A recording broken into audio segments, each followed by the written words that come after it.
అందరూ ఎలా ఉన్నారు? బాగున్నారా? అందరూ బాగున్నారు అనుకుంటున్నాను. మరి ఈరోజు దేవుని వాగ్దానంతో నేను మీ ముందుకు వచ్చాను. మరి ఈరోజు దేవుని వాగ్దానము 1వ సమూయేలు గ్రంథము 2వ అధ్యాయము 30వ వచనము.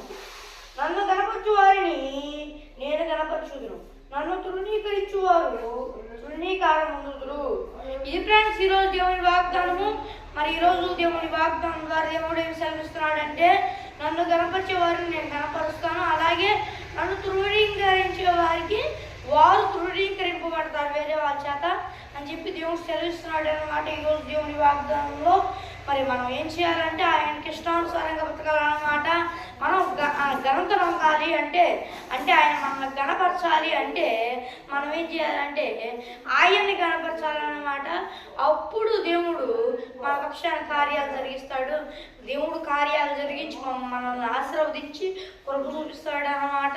మనం ఆయనకి ఇష్టానుసారంగా బ్రతకాలి. ఆయన గణపరచడం ఒకటే కాకుండా ఆయనకి ఇష్టానుసారంగా బ్రతుకుతూ ఆయన ఆజ్ఞలను చూస్తూ ఉన్నట్లయితే దేవుడు ఖచ్చితంగా మనల్ని గణపరుస్తాడు అన్నమాట.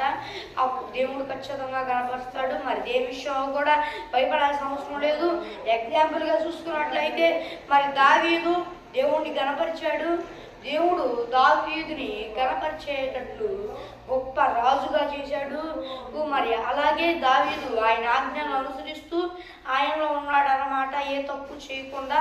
మరి దేవుడు దావీదుని రాజుగా చేశాడు. మరి దావీదు దేవుని ఆజ్ఞను అనుసరిస్తూ దేవుణ్ణి గణపరిచాడు అన్నమాట. అయితే ఒకసారి దేవునికి వ్యతిరేకమైన తప్పు చేశాడు అన్నమాట. అప్పుడు దేవుడు శిక్షించాడనమాట. మరి మనం కూడా ఆయన ఆజ్ఞ అనుసరిస్తూ ఏ తప్పు చేయకుండా ఆయన గణపరుస్తూ ఉండాలి. అప్పుడు దేవుడు తప్పకుండా మనల్ని ఆశీర్వదిస్తాడు. దావీదు ఒక తప్పు చేయడం వలన శిక్ష అనుభవించాడు. అలాగే మనం కూడా ఏమైనా తప్పు చేస్తే శిక్ష అనుభవించాల్సి వచ్చింది. మనం తప్పు చేయకుండా ఉండాలి. అలాగే ఆయన ఆజ్ఞ అనుసరిస్తూ ఆయన గణపరచాలి. అప్పుడు ఆయన మనల్ని గణపరుస్తాడు. మరి దేని విషయంలో కూడా భయపడవాకండి. మరి అయితే కొన్నిసార్లు మనం దేవుడిని తృణీకరిస్తామన్నమాట. అలా తృణీకరిస్తే మనం వేరే వాళ్ళ చేత తృణీకరింపబడతాం అన్నమాట. అలా తృణీకరింపబడకూడదు. ఎవరైనా మన మాట వినాలి, దేవుడికి ఇష్టం, ఎవరైనా మన మాట వినాలి అని అనుకుంటే మనం దేవునికి ఇష్టానుసారంగా బ్రతుకుతూ ఆయనకి ఇష్టానుసారమైన నిర్ణయాలు తీసుకోవాలన్నమాట. ఆయన ఆలోచన ప్రకారం నడవాలన్నమాట. అప్పుడు దేవుడు తప్పకుండా మనల్ని గణపరుస్తాడు అందరి మధ్యలో. మరి దేని విషయంలో కూడా భయపడాల్సిన అవసరం లేదు. మరి ఇది ఫ్రెండ్స్ ఈరోజు దేవుని వాగ్దానము. మరి చిన్న ప్రార్థన చేసుకుందాం. పరలోకమందున్న యేసయ్యా, దేవా ఈరోజు దేవుని వాగ్దానంలో నువ్వు మాట్లాడావు ప్రభువా మాతో. దేవా నాయనా యేసయ్యా, నువ్వు దేవా నాయన మమ్మల్ని గణపరచాలంటే దేవా నాయనా యేసయ్యా మేము నిన్ను గణపరచాలని నువ్వు సెలవిచ్చావు. నువ్వు మమ్మల్ని ఆశీర్వదించాలంటే నీ ఆజ్ఞల ప్రకారం నడవాలని నువ్వు సెలవిచ్చావు.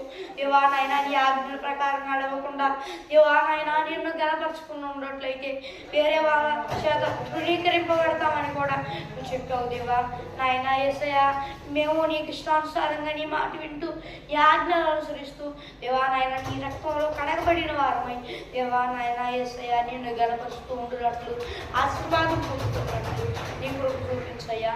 దేవా నాయన కార్యాలు జరిగించగలిగిన దేవుడు దేవా నాయన కృప చూపించు. దేవా మరి ఈ వాగ్దానం చూస్తున్న వారిలో ఎవరైనా నిన్ను నమ్ముకోకపోతే దేవా నాయన నిన్ను నమ్ముకున్నట్లు నీ కృప చూపించు ప్రభువా. దేవా నాయన ఈ వాగ్దానం చూస్తున్న వారి చేతి పనులన్నిటిని ఆశీర్వదించు ప్రభువా. యేసుక్రీస్తు వారి నామములో అడిగి వేడుకొంచున్నాను నా ప్రియ పరలోకపు నామములో. మరి ఇది ఫ్రెండ్స్ ఈరోజు దేవుని వాగ్దానము. మరి ఈ వీడియో నచ్చితే ఈ వీడియోని లైక్ చేయండి, షేర్ చేయండి. మరి ఒక దేవుని వాగ్దానంతో మళ్ళీ కలుద్దాం. అంతవరకు దేవుని కృపాశీస్సులు మనందరికీ తోడైండి నడిపించునుగాక. ఆమేన్. Praise the lord.